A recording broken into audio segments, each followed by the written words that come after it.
November 24th, 1991, the day Freddie Mercury died. The world mourned. Millions of fans cried. Radio stations played Queen on repeat. But in a quiet apartment in New York City, someone grieved differently.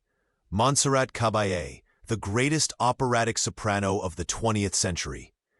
She sat alone in her living room, staring at a letter Freddie had written to her 3 weeks earlier. His final words to her. Words that would remain secret for 33 years. Until a music journalist named Sarah Mitchell discovered something impossible. In the archives of the Metropolitan Opera House, a recording that shouldn't exist.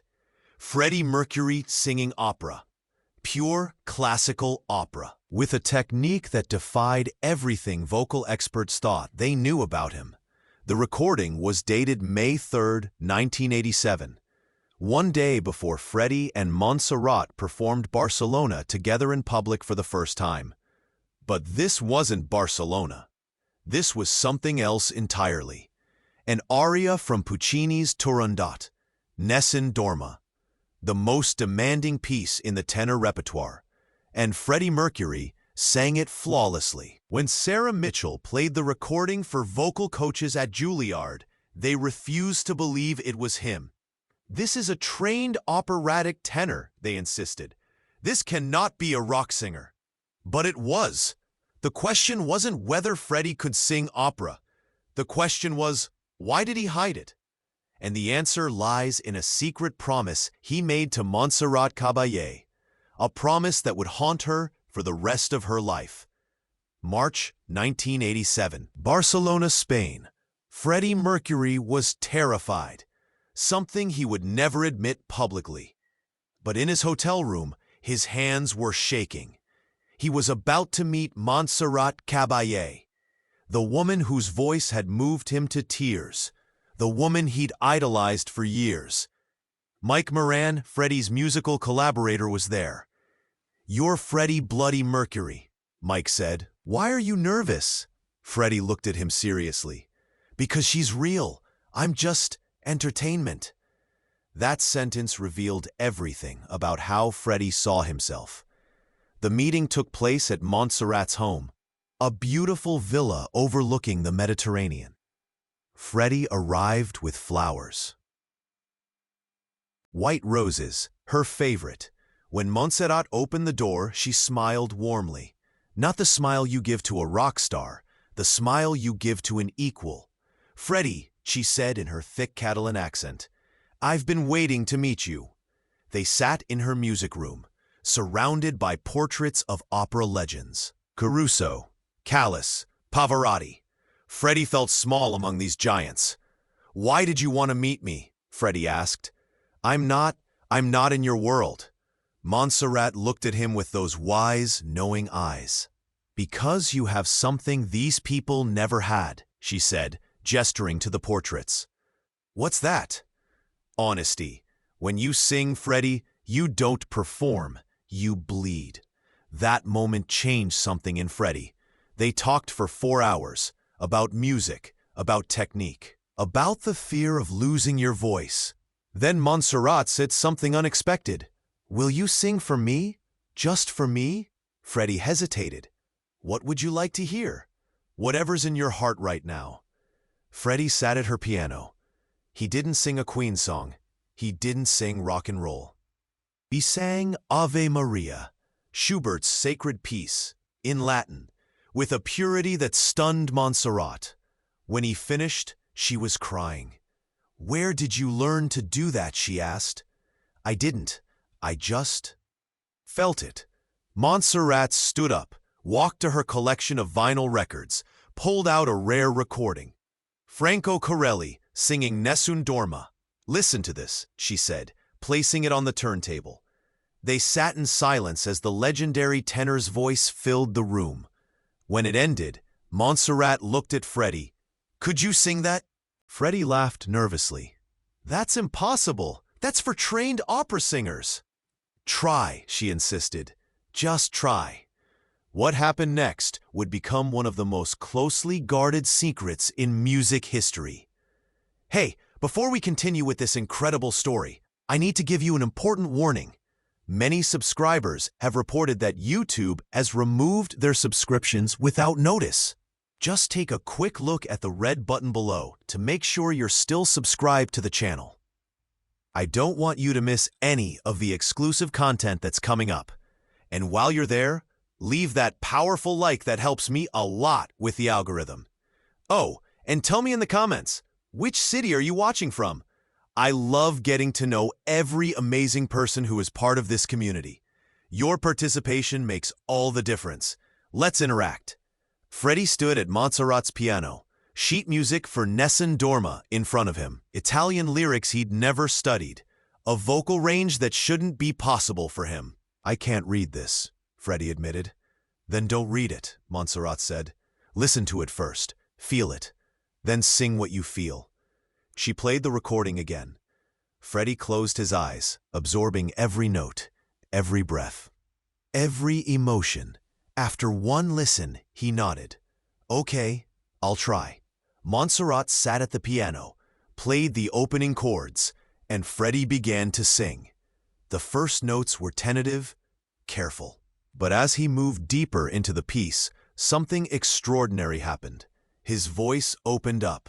Not the rock voice the world knew, something else entirely, a pure classical tenor, with vibrato control that takes opera singers decades to master, with breath support that seemed impossible for someone who'd never trained formally. Montserrat stopped playing, stared at him in disbelief. Don't stop, Freddie said, eyes still closed. Keep playing. She continued.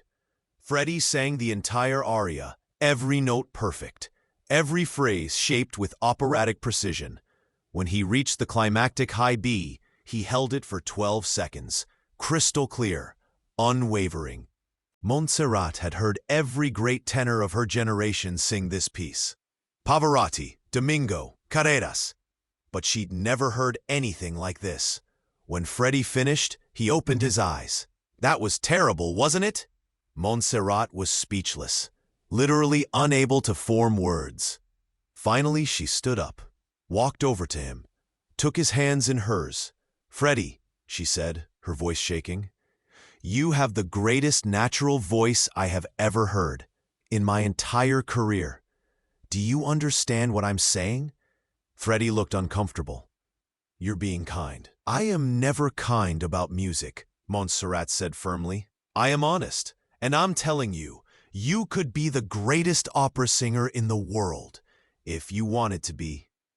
Freddie pulled his hands away, walked to the window, stared out at the sea. I can't, he said quietly. Why not? Because I'm not that person. I'm Freddie Mercury, the rock star, the showman. That's who the world needs me to be. Montserrat understood something in that moment.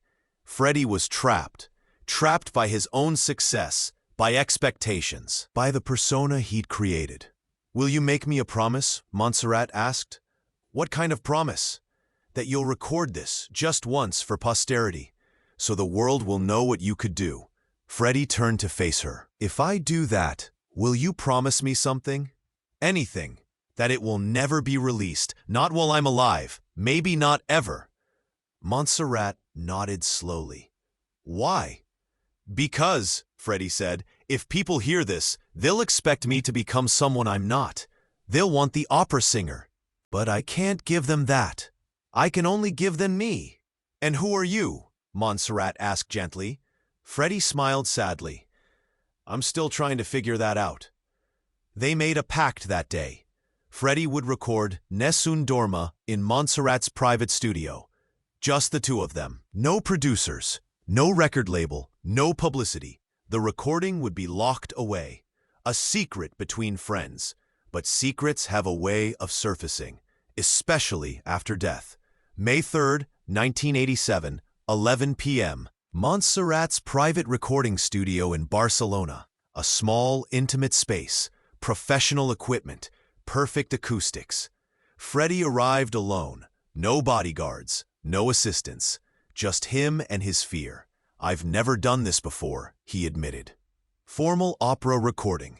Forget the formality, Montserrat said. Sing like you did yesterday, from the heart.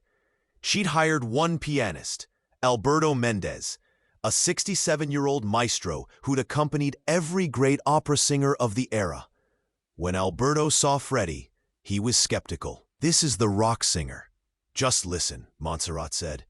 They began at 11:30 p.m. The first take was good. The second take was better. By the third take, Alberto was in tears. "In all my years," Alberto whispered to Montserrat, "I have never heard such natural beauty."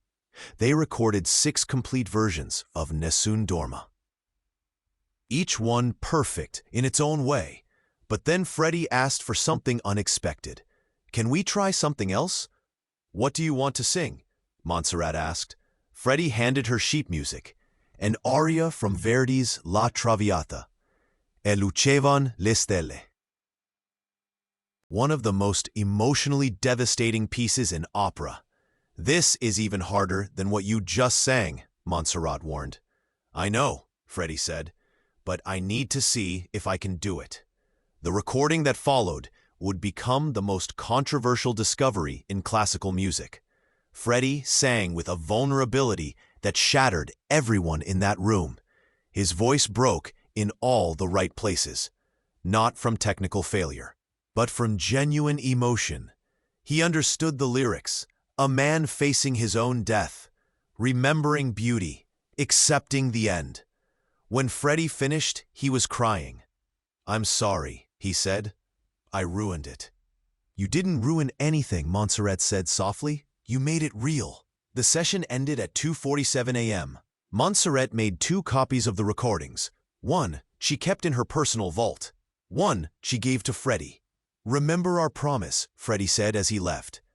"I remember," Montserrat replied. "But Freddie, why are you so afraid of people knowing this side of you?" Freddie stood in the doorway, silent for a long moment. "Because this is the real me," he finally said, "and the real me is too vulnerable for the world to see."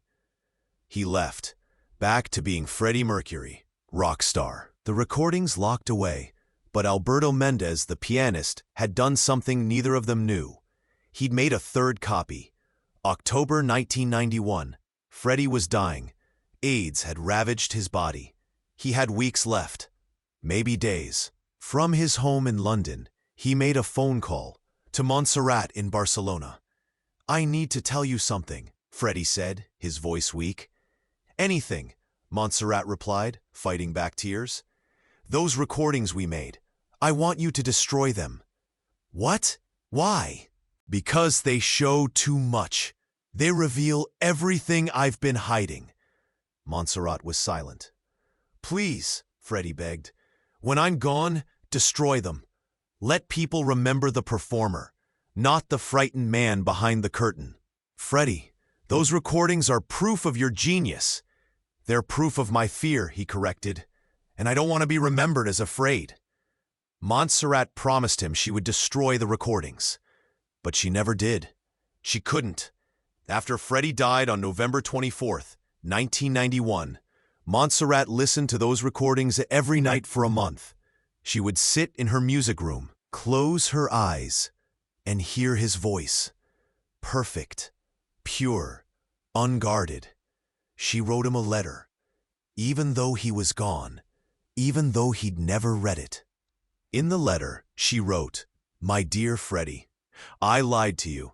I cannot destroy these recordings, not because I want the world to hear them, but because I need to remember that genius and vulnerability are not opposites. They are twins. You showed me that a voice can be technically perfect and emotionally broken at the same time. That's not weakness. That's humanity.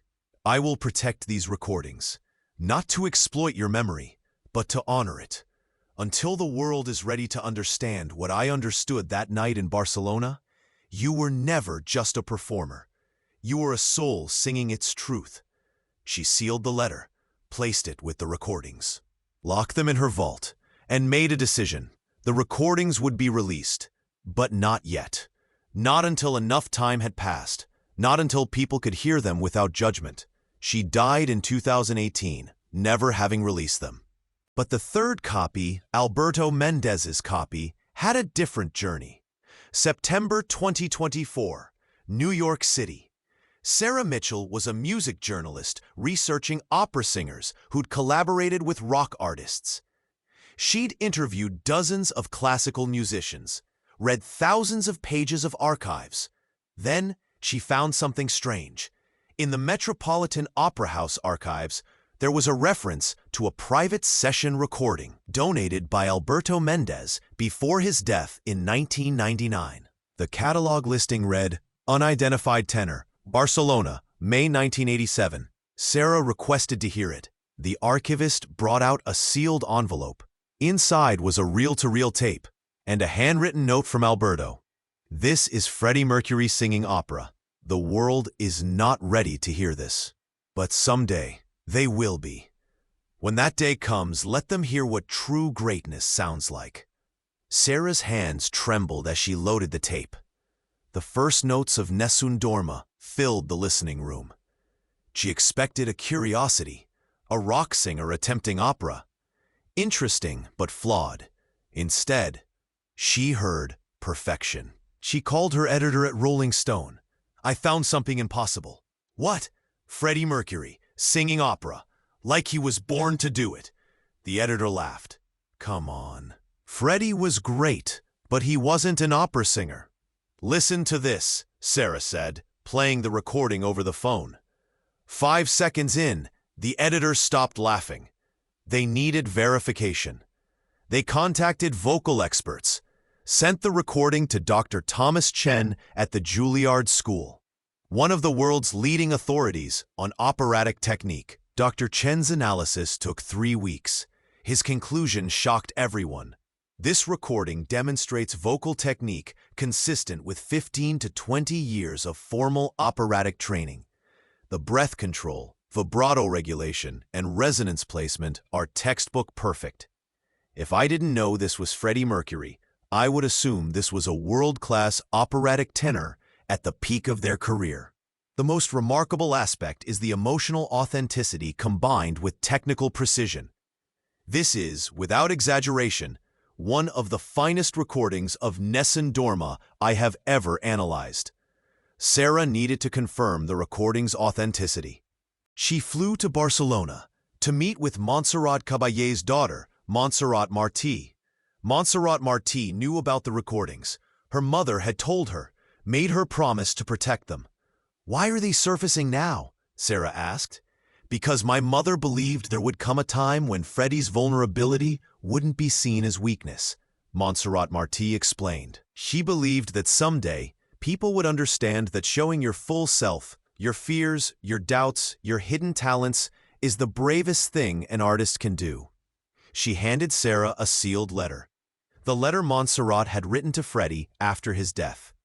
"Read this, then decide what to do with the recordings."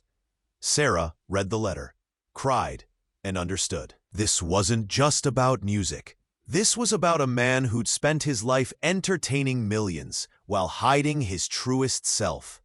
December 2024. The recordings were released, not commercially, as a documentary special on PBS. Freddie Mercury, the voice he hid. The response was overwhelming. Opera purists were stunned. Rock fans were amazed. Vocal coaches rewrote their textbooks. But the most powerful responses came from people who'd felt the same way Freddie did. Trapped by expectations, afraid to show their full selves, hiding their talents because they didn't fit the image others had of them. Brian May was interviewed about the recordings. "We knew Freddie had operatic technique," Brian said, "but we never knew he'd recorded like this. He never told us.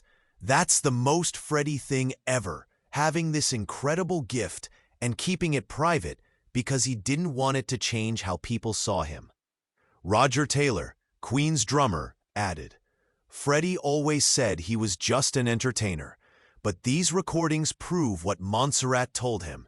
He was an artist, a true, vulnerable, fearless artist."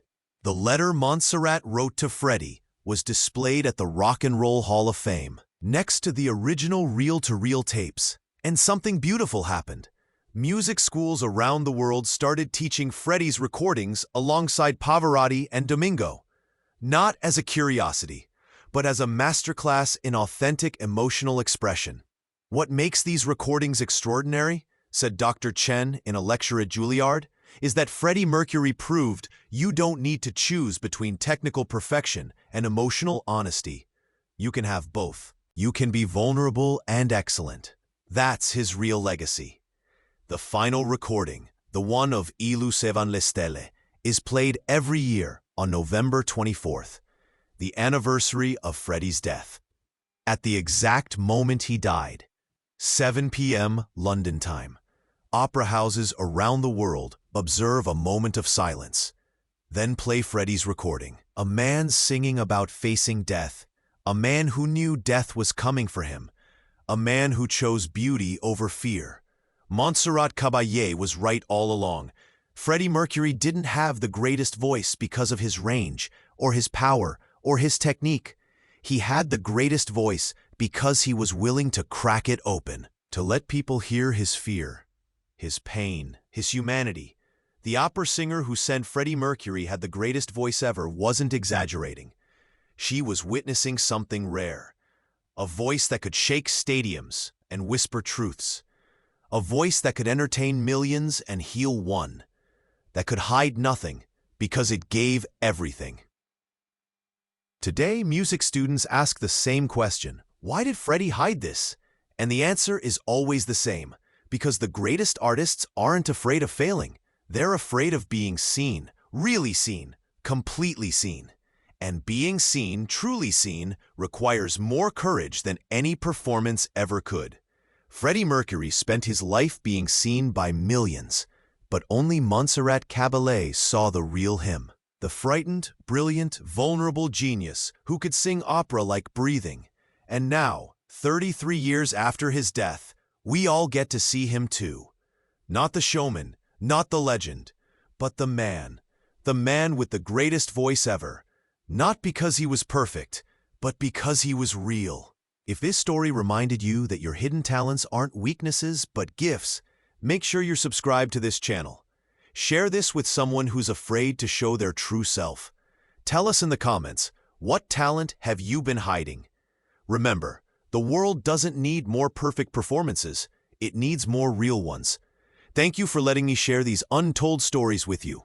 Until next time, keep singing your truth.